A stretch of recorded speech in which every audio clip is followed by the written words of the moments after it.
Hello and welcome to episode 4 of On the Back Hash, where we talk about all things pageantry arts. My name is Cedric, and along with me today I have Zach, Chris, and William. What's going on?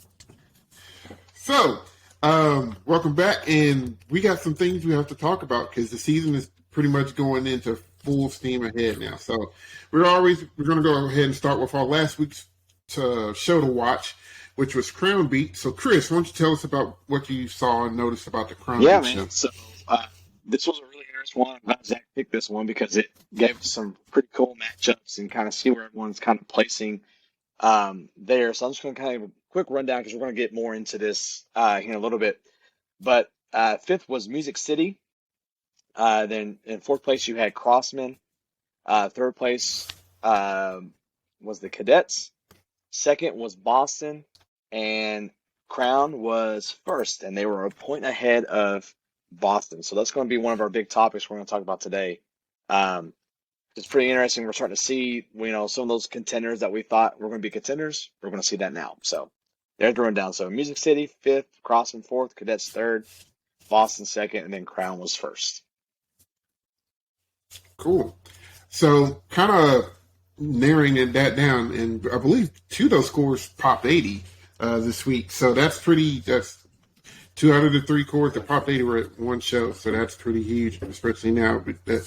So we're probably going to see a lot more shows scoring in that range now that people aren't afraid to put them up there. So let's break down the Crown and Boston numbers a little bit better. What seems to be the difference between those two cores? What kind of separated them? Ooh, me first. I'm just going to say 2 words, and then you guys can talk. Percussion and guard. That's it. You can go from there. So you get That's all you're going to get. Okay. So, Will, why don't you talk about what you think happened on the percussion end of things? Well, see, here's what I think. I think Boston had a clean run percussion-wise than Crown. I know a lot of us make a lot of jokes right now. Boston is playing some umpteen million notes, and it's outrageous. But it's all clean and readable at the moment.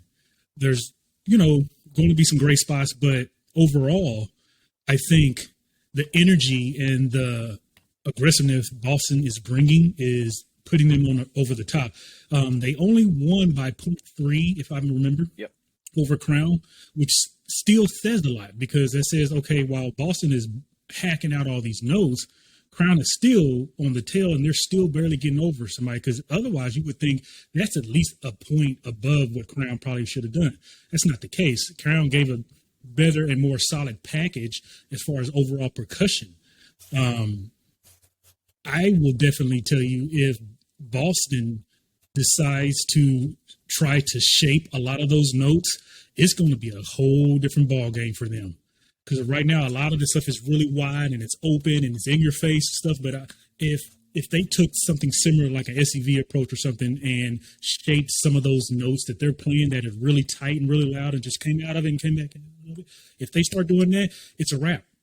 I honestly think, as a whole, with their front ensemble and their battery and all of the stuff that they're producing as one, I don't think anybody can catch them.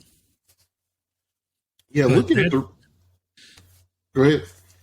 I was going to say, but that it's going to be very, very interesting to comes finals to see who's going to win,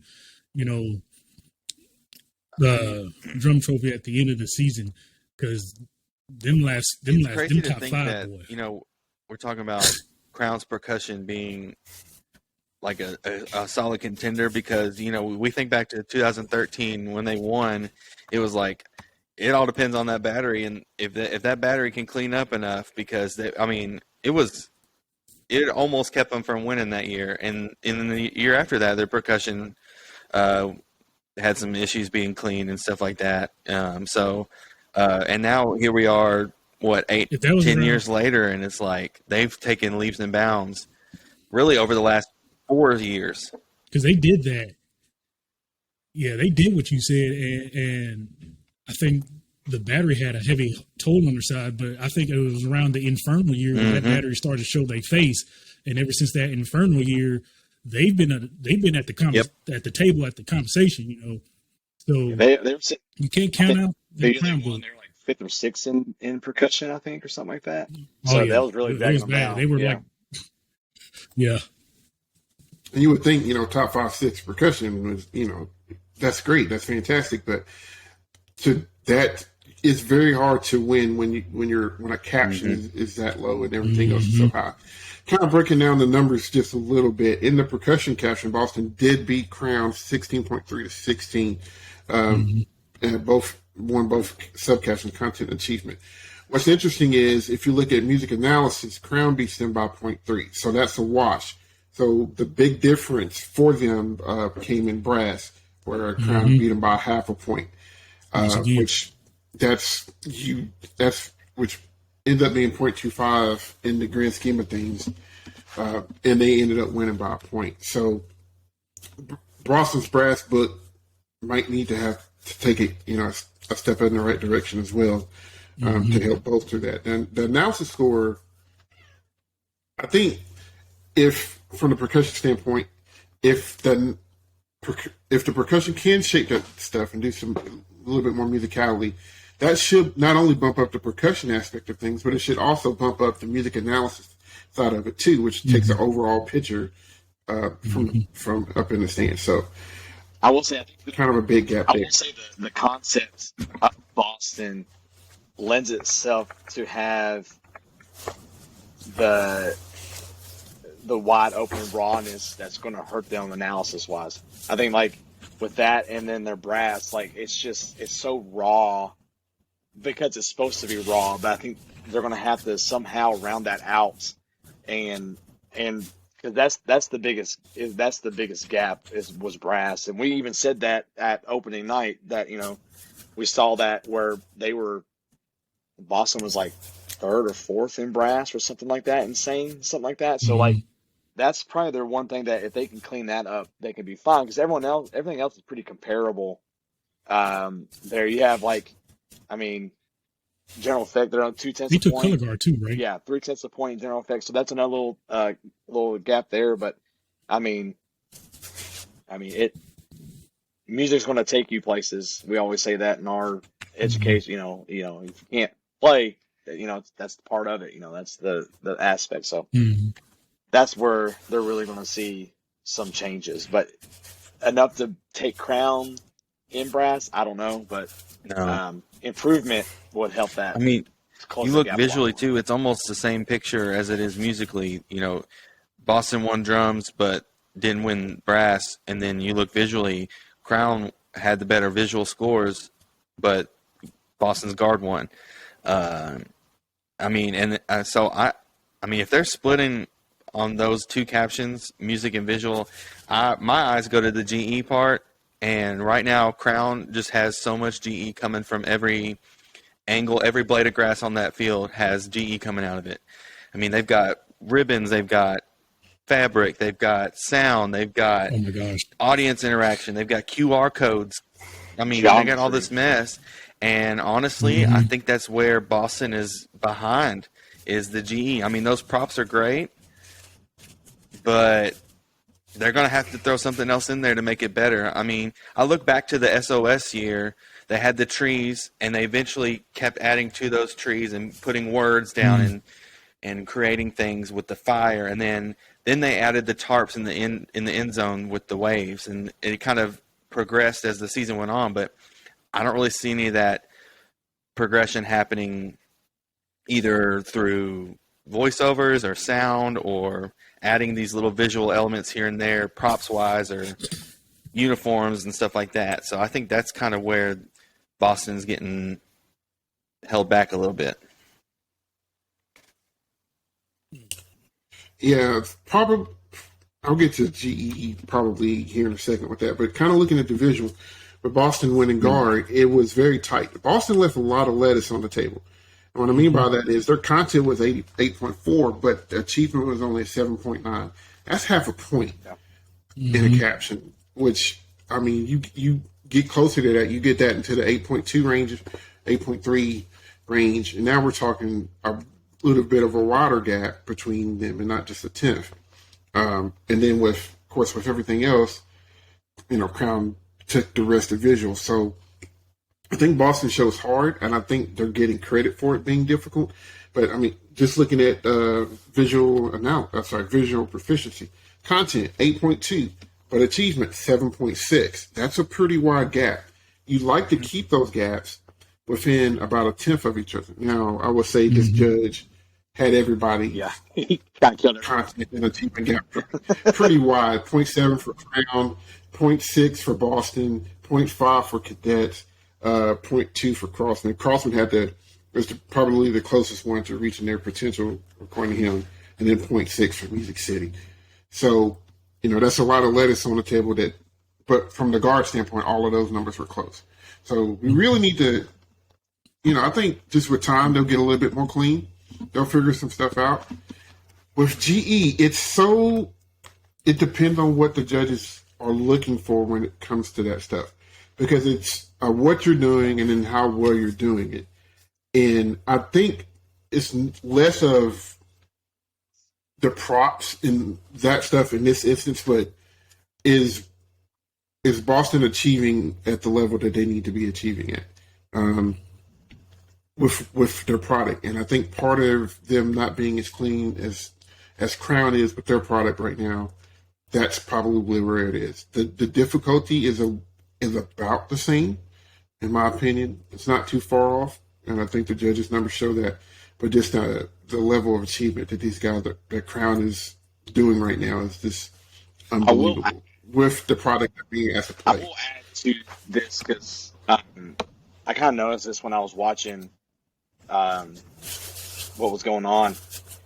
I think sometimes that, and we all feel this sometimes too, because we all we help try to create shows, and not at this level, no, but that sometimes when you come in with the idea that people know that they're looking for certain things to come out of the GE category, right? So like with Crown, they can do whatever they want to, and it's going to be effective for their show. You know what I mean? Like it's going to really go well with what they're doing. With Boston, with the Paradise Lost, it's a story that people are familiar with, and people are looking for. I think some judges, and I'm just speaking what I'm seeing is that they want to see that progression throughout the show of that story, and it's happening, but I don't think it's happening at the rate that some of the judges that we've seen want it to happen at. I will say sometimes with Boston, I see some of the concept get lost in translation a little bit. Like sometimes it gets lost, but then all of a sudden it pops up again. We have those big we're here a moment, and we're kind of here, and then there's the moment again. Remember, this is what we're talking about, and we're kind of here, and then we have that moment. So I think if they can try to get some more of those moments in there to get the consistency that the judges want, I think that will improve for them as well. So just something I kind of saw. I think I'll say that it's what you were saying, and I think a lot of times designers, I think it's a hard balance to not want to be so literal with your idea. So many groups come up with ideas. Like I think Crown, when they did Beast, I think people wanted that to be literal, and it wasn't. Yep. And there's a lot of shows out there this year that have a certain name or something, and I think people are looking for that, and then it goes off into something completely. It's like I think people want to be so innovative and so creative. I think I don't know. I think that's where it's hard to find that balance as a designer and a creator to be like, okay, do we want to be that literal, or do we actually want to go in the back pages of the book and make them really think? Because if you do those back pages, that's a gamble. Sometimes it's going to be like, all right, some people might like it, some people might not. For Blue Devils, you're going like gosh, all the time. I swear. And it's just like now people are still trying to figure out what Blue Knights are doing, and a lot of other groups but and I think that's kind of where they're at, because it's exactly what you said, and speaking from experience, it is hard, because you don't always want to be literal. You really want to see, you want to be creative, you want to be a designer, but you gotta watch if that hurts you or not down the road. Try to find that balance. Yeah, there are a couple shows this year where their title, and I think I mentioned it on episode 2 or 3, where blue coats probably by design do wait until opening night to tell us the show. That way we can't have a preconceived notion of what it's going to sound like. And the GE caption is so subjective, because that's the right one, right, Chris? Subjective. Yes. Yeah, you got it. Because it's based off of your life experiences and things that your knowledge base. So a core could just be out there killing it, and if you have no idea what anything has to do with anything, you might score that core a little bit lower, just because you can't connect to the concept, because you don't have that perspective or that life experience. So it's going to be real interesting as we approach the San Antonio in a couple of weeks to see what cores GE are scoring well with what particular judges. And then that panel for finals week is going to be important, I think, because in all the tiers that we have, and we're going to talk about a specific tier here in a second, but with all the tiers within all the world-class groups, the judges are that GE judges are probably going to have a lot to do with who places win on that night. So, that part. So keep an eye on it. Playing, being a nerd and playing fantasy drum corps when it was a huge thing. That was one of the things that a buddy of mine, who's just like, look, you need to look who's judging, because if this person's judging, they're going to have this group ahead of this other group. And I was like, all right. And I fixed it, and I ended up winning that year. So I was about to say, you've won a couple of those. Yeah. I've won a couple. Pretty cool. You start doing some in the Hall of Fame. Your value fantasy podcast. I don't think they're doing it this year. Man. The one there was a couple of different ones, and I think when COVID happened, the one on Drone Corps Planet kind of fizzled out. I don't think they're doing it. I've checked and I didn't see anything. So, but who knows? If I had time and was that smart with numbers, because it's a lot of numbers. Says the guy, and I like numbers. Great at math over here. Yeah, but that's a different type of math. That's a lot of analytical. That's new math. Watch out for that new math. You damn near have to be an accountant. You damn near have to be an accountant to. Anyway, I can talk forever about that. All right, so yeah, Boston and Crown are really. That's going to be a battle. Only 1 point. That can be caught. We've seen it before, so keep an eye out on that. And we talked about 3 cores busting 80. The other quarter broke 80 that night was Blue Coats. They were just at the Tour of Champions up in Northern Illinois. And I watched that again, and it's better. It gets better every time I see it. So hopefully they will run across somebody else, and we can see what's going on with them. All right, so moving on, we talked a little bit about the tiers that are happening. We've given a lot of love to like the top 8 or 9.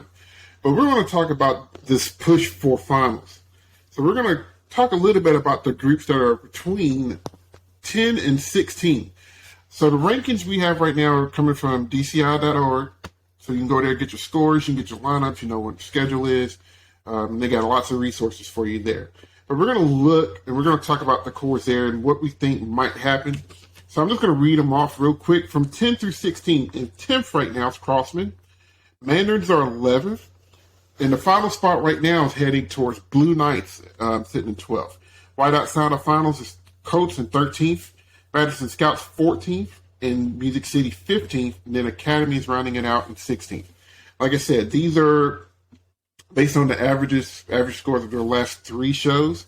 So it's not the latest score, but their last 3 scores that they've had to make sure that's clear. So, because you might be like, well, they beat them the other night. They're looking at an average, more statistic things that They know better than we do. So, kind of going from there. So, I think we want to start out talking about Blue Knights because, Blue Knights usually sits in the 6, 7, 8 range. And now they're, right on the edge, right on the cusp of not being there. What do we think, Zach? What are your thoughts about Blue Knights, and can they stick? Can they stay in finals? I think it's achievable for them because we know what they're capable of musically and visually. But I'm kind of back to the GE conversation. They got a lot of stuff going on, but how does it apply to what we're supposed to get from that at the same time? Like when I think about, they're musically, they're always pretty decent, and visually as well. And like one thing I always kind of seem to notice with Blue Knights is their guard is usually pretty decent. And like this year they have a really, I think the color scheme between the guard and the rest of the core, it really pops with that. Like I think it's like a really bright pink up against the white and the blue props. Like that color contrast really works for them, and they usually kind of pull that off anyways with some usually like an orangish color or some bright yellow to go with that blue and white scheme of theirs. But I think it's achievable for them for sure, musically and visually. It's just, I don't know if they need to get that GE caption going better for them. I don't really know how they're scoring compared to everybody else in each individual caption, but just based on what I know that they're capable of and what they've been doing recently, I think that they can hold on to that final spot. Yeah. Cool. Go ahead, Will. Sorry. I was going to say, I think I agree with a lot with what Zach is saying as well. I could be wrong about some of this. I haven't dug deep into the inner workings of their core this year, but it looks like they too have a bunch of young kids on the line, and I think they're going through, I don't want to call them rebuilding, but growing pains, maybe some type of growing pain or some type of learning stage where they're trying something new or trying to figure something different out with the core in general. And because normally the other show designs are usually confusing or whatever, but they still have a great presence to them. And speaking percussion wise, their battery in front of them was usually more tight around this year, and they've got a little more gray than I've noticed normally hear them. So I think as a overall, maybe the group is trying to figure something new out, and in that process, it's causing the fall. And one of the reasons why I say that, because I know, my alumni, the scouts have gone through these growing pains as well many years, and you see where they are. And the hardest part about that is it's one of those things is where when you fall like that, you let somebody else get in, and the climb back is going to be worse than ever, because everybody knows Cavaliers went through it too, not just the scouts. Cavaliers went through it. Now the Cavaliers have been clawing back ever since. And when you lose your spot like that, you allow these other groups who are still on the come up, who like Blue Stars are up there now, and these other groups are saying, "Oh, okay, y'all done left the door open, and I guess we're gonna come through." So hopefully, if this is just kind of an off year for them, maybe they have something up their sleeve that a lot of people that nobody knows about, and next year they come out swinging. I'm not going to count them out yet, because again, these are just what is this, 3 weeks in, or last three competition power rankings. Yeah, last 3 core power rankings. So who knows? Maybe Blue Knights still is in finals. Maybe they're going to pull Blue Devils and wind up in 6th place again. But overall, I do feel like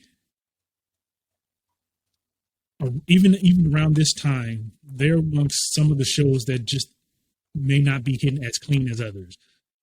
No matter how good it may be, because me personally, I thoroughly enjoy the show, even though I have no clue what's happening.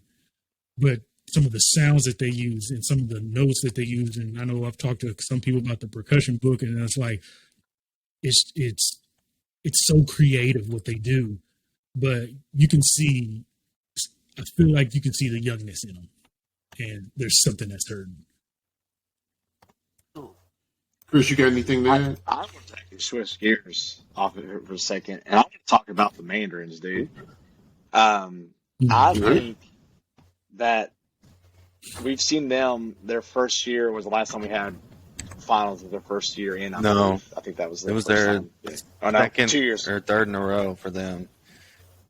Okay, so we're seeing their trajectory start to happen. I still think that they can kind of make some good headway up here, because if you look at like if you pull up those rankings or whatever, Mandarins, if you look at, you have the average score, but you look at their most recent scores, and I know it's difficult to compare scores because you have different shows, you have different judges or whatever, but they're right in the mix with the Cabbies, like that, and the Cabbies are in the And Phantom and egg all of spot, them.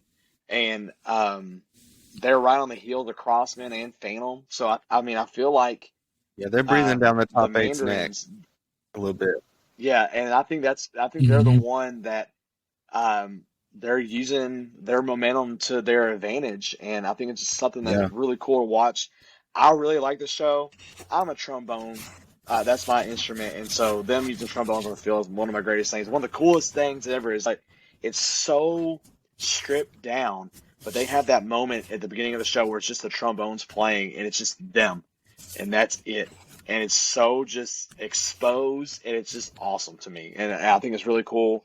And they're popping some good numbers, and I think they're one of the ones that I really think in that grouping right there that we can see a lot of movement from them upwards. And we're gonna, there could be one that we're gonna talk next year. They're gonna be in the top 8. That could be something that can really happen there. So, I kudos to Yeah. Mandarins for really building on some good I stuff. mean, it goes back these to last with what few Will years. said. Somebody left the door open for them, and they jumped in, and they aren't letting that place go. They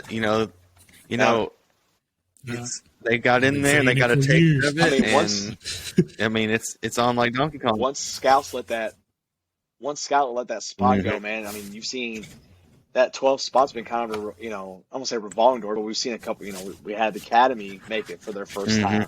We had that happening, and then Mandarins get in. So there's a lot of truth to what Will's saying about those cores that They're hungry. if you drop down, it takes a long time to get back up. So they'll just take advantage of it. So Yeah, kind of looking at that 10, 11, 12, 13 range. Colts are a little bit further back, but it's a great vehicle that they have that they can work with to push towards finals. Mm-hmm. Is it going to be enough though? Because Crossmen have been proven, Manners have been proven, and BK have been proven, and we've been talking about the Crossmen just kind of off air about how much we've enjoyed the improvements of their show. It's one of those, that's what this is? Okay. Mm-hmm. And now we can really, really appreciate it and enjoy it. Because I watched it the other night and I was like, all right, I get behind this. There's a lot of things you don't catch the first time. We talked about it in the first show. episode about how high their ceiling was. And now they've got all these moving parts. And I think they've got the order in which it's going to work best for them as far as their movements goes. And now they can roll with it and clean it and maybe add a few more things here and there to it. That's what I was going to say. And they got it figured out. Getting cleaner. And then spots you just talked about, because it's getting cleaner, are popping more. And now they're getting recognized more. Yeah, I think that premiere show, I think a lot of us were like, I don't know about this. I think literally it was because I think the kids were nervous about the core members. Sorry, not kids. I mean, they are kids to us, I guess. But, the core members, I'd be nervous if, okay, we're going to go in this sequence this time. you know, and like that's the first time you do it. I mean, I think you saw the nerves on that premiere mic, and then that next show they had, they changed the order up, and then I mean, those kids freaking nailed it, and Yeah. I mean, it's getting better. And me, honestly, with the Crossmen, I think they sound different than they have in the past. They've always had the a good sound, but like this show, I always feel like when I listen to Crossmen, and I could be completely wrong. This is my general making general things, but it always feels like they're on the prettiness side of things, right? They're more of the, you know, that kind of stuff. And this one kind of smacks you in the mouth, and I like it. I think their sound's really good this year. Um, and we're starting to see that they're starting to take off, just like we're talking about the Mandarins. I mean, they have a chance also of, you know, being one of those cores that get up in that top 8 spot too. So be interesting to see that. Yeah, top 8 is a possibility, but I think Phantom's going to have something Yeah, to say you got about Phantom that. too. Yeah. Yeah. When Phantom And comes back Gabby's. full stride, it's going to be a whole nother story. When they came out this weekend, it was nice. So, I like I said, it's really the tiers this year. The battles within the tiers are crazy. So, Music City they didn't make their premiere, but this is the first time I got to see them this week with Gasoline Rainbows. Mm-hmm. It's good. I like it. Yeah. This is a Music City Yeah. that I can get behind it. Lots of things, really cool things happening. Step up in design, and not only a step up in the design, but I think a step up in execution in general. I think it's really enjoyable to watch. It's like very they much. belong. Very much. This is that show that I think people look for, that gets their foot in the door kind of deal, you know, because I know we talk about this in indoor before. The group Vigilantes did a show in open class, and it got their foot into the door for world class.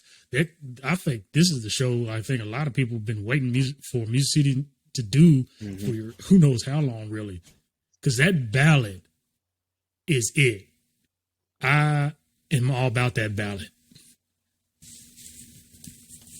Yeah, I wonder what that is. I might try to find that. But Chris, was that in? Did you guys get to catch Yeah, that? I've got Yeah. snippets of that. Go ahead. I watched one of the replays today of them, and like one of the first things I noticed was their look. You know, it's completely different from what they've been doing. Yeah, They look I mean, world-class. and they Yeah. I think I look back at like the first show that they did when they went world class was the show about the train heist or whatever. Casey Jones. And it was like, oh, this is cool, but it didn't feel world class yet. It felt like it was a really good show and it was really entertaining, but it's like, are we going for fan favorite or are we going to compete for the top 12? It's kind of how I looked at it. And then they did the Mice and Men, whatever that was.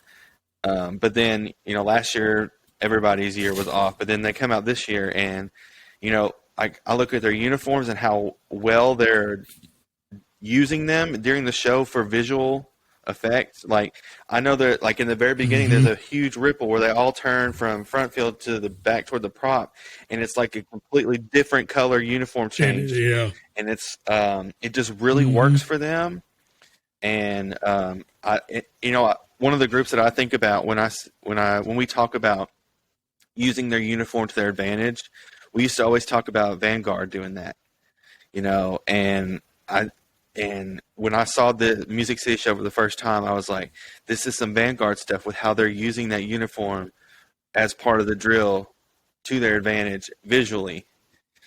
And that's one of the things that stuck out for me. And just, you know, there's so much talent around Nashville and in this area, and it's like, why haven't they took off yet? And maybe we're starting to see that. I mean, you've got Mystique right there, so you know that there's people around that part of the country that are there and can help and can start helping with design. And they have 50 on their drum line this year, so you know they're getting that built up. And then, you know, you got some winter guards that are down around this area too, and it's like you're starting to hopefully going to see some of that talent rolling in too. Because this Yeah, ain't more than that. Because y'all around Atlanta, you still got Kentucky, all I over mean, the they might states, take Indiana, Ohio. Ohio. you know, Yeah. spirit not feeling the court this year. You know, people got to find some spots. You know, I might be starting a rumor there, but I I mean, mean, that could that be a could be a part possibility. of it. You know, That's real talk. that could be something that's there as well. So, and then last card I do want to talk about a little bit is sorry, I hit a button. I shouldn't hit buttons. Last card I want to talk about a little bit is Madison Scouts with their show, their program. I don't know if it's going to be enough to push for finals, but man, if there was ever an honorable mention or an exhibition, Dark horse pick. You know, I would agree with that. I would agree with that. My thing Don't is, slip up. I think what's hurting them is they got to get clean. I think that's kind of what they need to make their top priority for the moment, and then try to add after that. If anything, I think they got to get clean. There's a lot of stuff they've been shocking folks, beating people in percussion, in music as well. But they hurting in visual, and I think GE too. yeah, Probably. Might have missed that, but yeah, I think it's still new. It's still a new thing. This is the first real competitive season for them, for the the merge with the women now and everything. And I think now that it's at a higher serious note, they're really trying to dig deep and trying to make this whole thing work and get everything trying. And I don't know about anybody else, but they came out swinging to me. But it's just like some of the things I think I was going to say when we were talking about Music City, finally getting there. The land has already been built on. Like, now that's in Scouts is definitely not new to the land that's already here, but they've changed so much that they've got to get back to what they used to know or where they used to live. And that's just like a lot of these other crews that have fallen, that's still a hard climb that they're going to have to make and everything, because you got so many changes going on in-house and also outside of it. The activity is changing while you're still trying to change yourself. So it's a whole lot going on, but that's my opinion for Scouts right now. I think if anything, get clean, get as clean as you possibly can. And if you need to add something, add it. And then that could shake up that bottom tier to get that foot in the door for finals. That's what I'm looking at. Something to think about. If the top three corps uniforms are not all white. Boston's is. Are they top three? I mean, they are right now. Oh, well. Yeah. See? Yeah. See what I'm saying? I mean, I'm wondering if these white Can't uniforms are hurting some of these groups. no. No, you You can't. can't. You never could. There's some like Illuminati, like So, DCI Illuminati, where there's like, all right, this year it's white, and then yeah, like, or you gotta be just insane. Yeah, it's weird, man, that they all chose that. This Everybody's starting on a clean slate. there's something. It's something every year.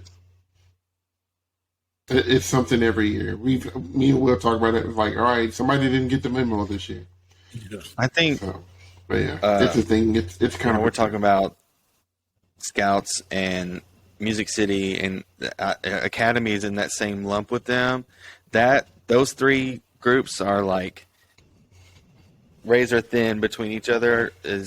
And I'm really anxious when they all three get to the same show, how they're shaking out, because each one brings something a little bit different that the other ones don't have. And it's like who's gonna be able to put the best full package together when that time comes. I mean, that's for everybody, but And that's those three right there kind of stick out to me when I look at their scores in the ranks right now. Like, they are all just right there, neck and neck. Because I always say, I was like, that's the crazy thing about this is it's not the best place, but at the same time, the best place to be is in the middle. If you're at the top or if you're at the bottom, you're sweating bullets. If you know you're solid, you're in the middle, you're just, you can push and you can do all you want or whatever, but your mind may not be so geared to, okay, we're going to medal or win or whatever. You're just trying to go in and it's like, hey, this is something happens, something happens. Can shake it up. Like, let's say, like Cadets or Cavaliers or something. Let's Cavaliers come out and just be squeaky clean and jump 4 spots. That's going to shake a whole lot of stuff up. You see what I'm saying? Like that. But when you're at the top 3, fight, and you're one who really wants to fight, or you're at the bottom and you're scared that you might not make it, that's a whole different mindset and feeling. If that's what you think about when you're involved in these groups, because a lot of these groups, they don't think about and they don't care so much about placements. They don't think about the scores, and that stuff's not important to them. Even when I marched, it wasn't something that was important to you. What's important is, how was the show? Because if you played like crap and you came off the field feeling like crap, then we didn't do our job. That was in the discussion. The score didn't matter. It's because as a whole unit of all of us, if there was only 50 of us, if all 50 of us did not come off the field feeling right, we didn't win. But if we all came off feeling right, we won. And that's a mindset of a lot of these corps, if not all of them. But at the same time, you kind of want to get to finals. It's a different story. If you're that kind of corps, you want to have them. I say, I want to be in finals so I can perform again. I want to perform my show to you again at the biggest stage that there is. So a part of you has to say, I want to make that final. So when you're at that bottom tier, it's it's rough. It can be rough. I can say that much. So moving on, we got a little quick health update. Will, you want to talk about the Cavies and their current situation? Yes, Cavaliers have also taken upon COVID with some of the members as well, just as like Phantom. I know we've seen Phantom come back, and we're very proud of that. We're wanting everyone to send more prayers to the Cavaliers. Let's get them healthy again, and let's get all of them back on the field again so we can get everybody the chance to, perform at their best and just have an incredible season in general. So big shout outs to the Cavaliers and that organization, and just know everybody is rooting for you and send them as many prayers as we can. All right. Cool. All right. Zach, what show should we be watching this weekend? This week's one to watch is going to be on Saturday, the 16th of July. That's the Drums Along the Rockies. That is also going to be streamed on Flow Marching. You got a very full lineup coming up this weekend. It starts out with the BK Experience and Arsenal, the Battalion.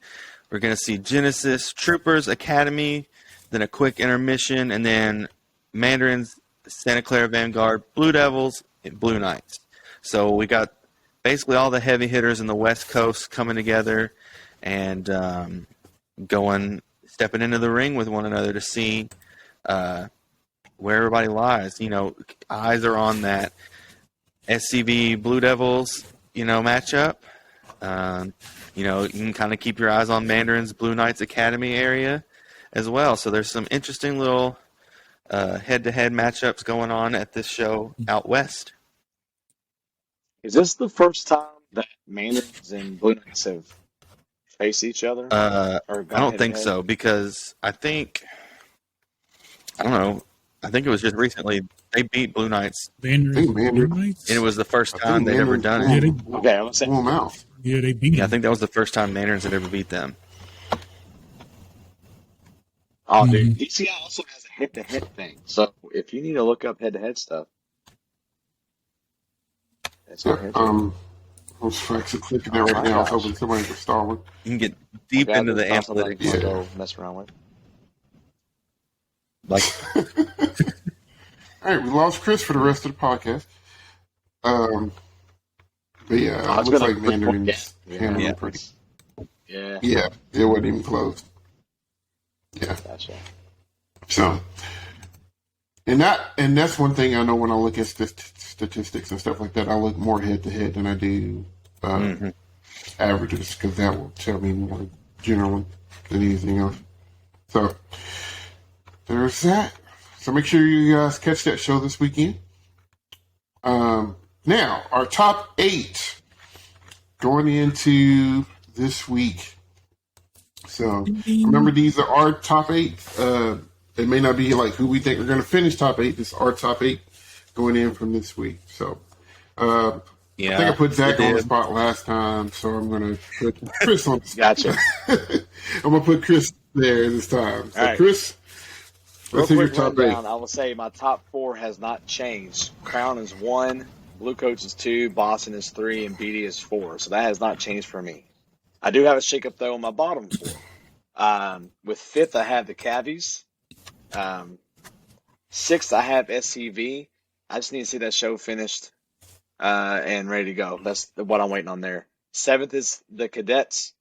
And then 8th, the Mandarins. I have Mandarins 8th now. I really like their show, so I have them 8 now. So there's my top 8 for this week.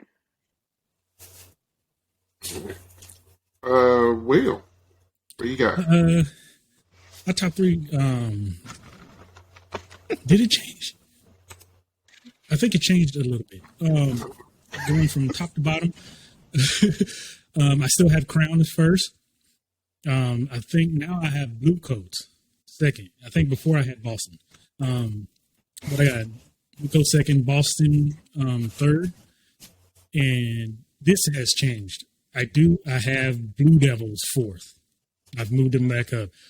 I'm a little worried. SEV, even with a finished show, may not top them. I don't know yet. What was that for? 5th, SEV.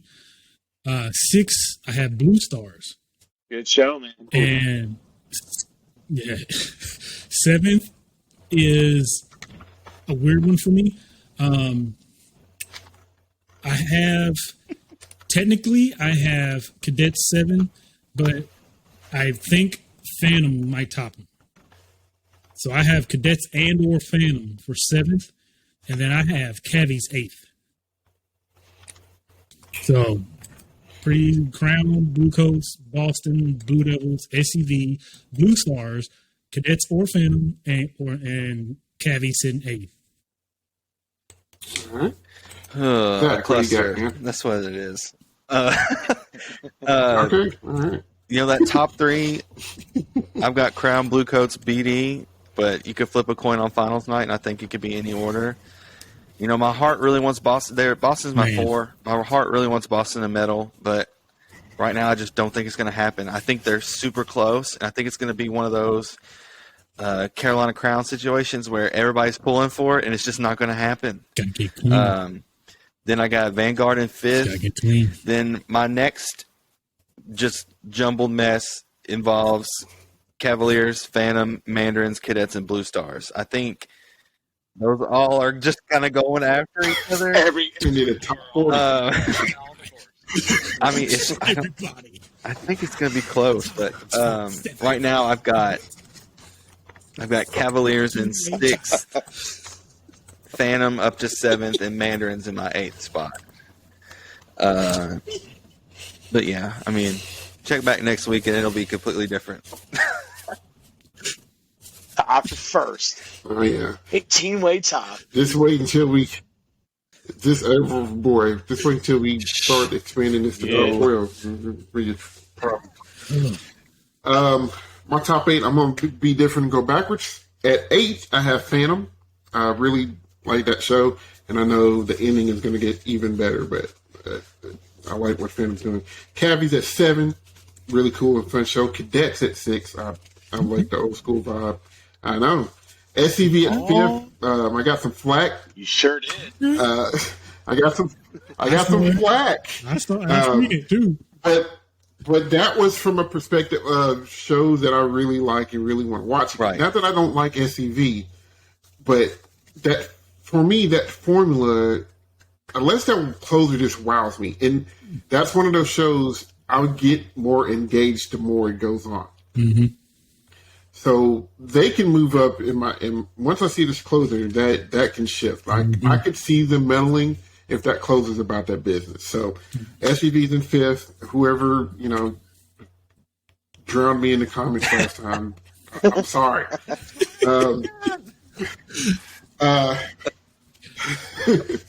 Boston is 4.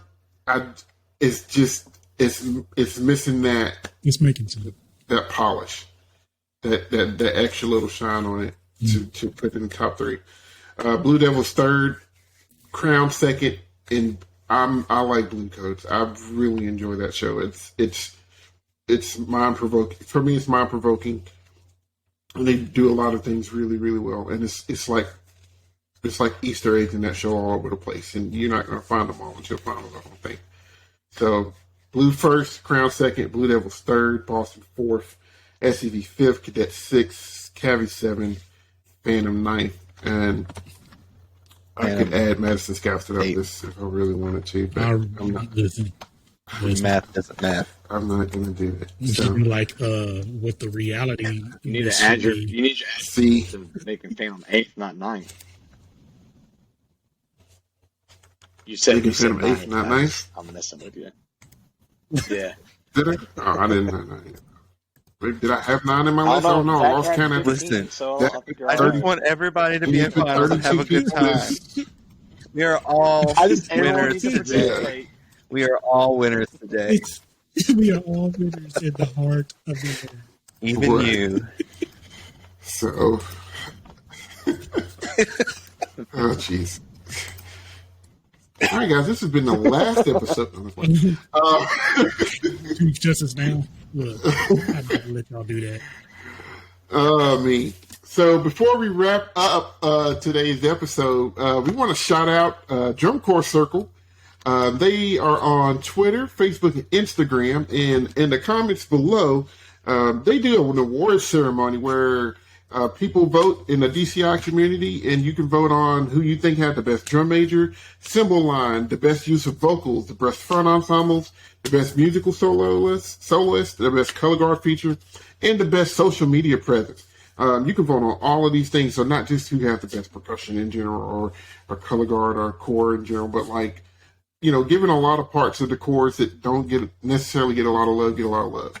So down in the description, you're going to see a link to fill out a Google form. They would love for you to fill that out, be a part of the votes. They're going to be taking nominations are being accepted up until finals week. And then the top 4 nominees in each category will get voted on, with the winners being announced semifinals Saturday, which semifinals are Friday. So I don't know. They'll be announced either Friday or Saturday. We'll get clarification. But this is their 6th time doing this. So they have a pretty good presence, and it seems like a lot of people like to vote on it. So like I said, Drum Corps Circle. You can find them on Twitter. You can find them on Twitter, Instagram, Facebook. And then the survey for the nominations will be in the link in the description below, and also probably on our Facebook page as well. So go give them a shout out, give them a follow, fill out the form, be a part of this award ceremony. It's going to be great, really cool stuff. So shout out to Drum Corps Circle. For sure. And then Zach, I think you got some news about some other outlets that you can possibly hear this before I get podcast. into that, we have a new Twitter page at On the Back Hash. So go follow us on Twitter, and you already know that we have YouTube and Facebook. So we have a new platform to reach our many fans and viewers, which is the Twitterverse. So follow us and find us on there, and comment, like, subscribe, retweet, quote tweet. If we do some polls, vote on them, all that good stuff. Get involved with us on social media as well. And the big news is we are coming to you through Spotify. We're going to get this week's episode for sure, and probably the first 3 episodes in our newly established Perk Talk. That's a special from William and Cedric that they just started up watching some lot videos and just talking about what we're hearing and what we're seeing and how ridiculous some of these groups are in the lot, and all that good stuff like that. So catch us on Spotify coming soon. You can listen to us in the car on your way up to finals. So you can just binge the whole series from beginning to end on your way to finals if you want, and just relive the whole season through the voices of these wonderful four people that we are. That's a fantastic idea. Listen, Damn, you're I got to contribute somehow. Hey, everybody has a purpose. And you're filling yours very well. Proud of you, Zach. But yeah, we got a lot of stuff happening, so keep posted. We want this to be a cool thing. Like we keep saying, we want you guys to be involved. Leave comments, leave suggestions. We want to have some guests on here eventually. Drum people who have marched from the drum corps, people who have taught drum corps. And not just recently. If you are one of the OGs from back in the day and you're on social media, holler at us. I would love to hear how the Bridgman in 1975 went on tour with an RV and a set of kazoos. I don't know. Tell us about it. We